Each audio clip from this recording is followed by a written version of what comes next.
আর ওখানে হলো কি আমরা হামসায়া মসজিদ, কুটমুটি মসজিদ, মাশাআল্লাহ খুব বেশি ভালো লাগে। আসসালামু আলাইকুম রহমতুল্লাহি বারাকাতুহু। কিতা খবর সব আসনি? ভালো, আমি ভালো আছি ইনশাআল্লাহ। আজকে জুমার নামাজ আর খুব বেশি ভালো লাগে। বন্দর মাঝখানে দিয়া মেরাবা দেখায়নি, খুব সুন্দর লাগে, খুব বেশি ভালো লাগে। বহুত দিন বাদে বন্ধে দিয়ে আঠিয়া দিয়া, সব সময় তো বাইসাইকেল লিয়া যাওয়া হয়, আর আজকে বন্ধে দিয়ে বার হয়েছি। ওই একটা মানে ন্যাচারাল যাওয়াটা যায়, খুব বেশি ভালো লাগে। আর ওদের আমার লগে আছে আদিয়ান। আদিয়ান সালাম দিলাম। আসসালামু আলাইকুম রহমতুল্লাহি ওয়া বারাকাতুহু। তো সুন্দর সালাম দিছো। নাম কিটা তোমার? বাবা আদিয়ান নি?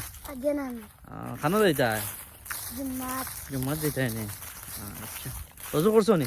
হ্যাঁ। ওকে, ঠিক আছে। তাহলে আমরা জুম্মাত যাই আর বর্তমানে ইনশাল্লাহ। আর ভিডিওটা সবাই ওয়াচ করো, দেখো, ভালো লাগে লাইক সাবস্ক্রাইব করো, আর আরো জনরা শেয়ার করে দাও যাতে দেখতে পারেন আরো জনে। ওকে, খুদা হাফিজ, bye bye, take care everyone, আসসালামু আলাইকুম।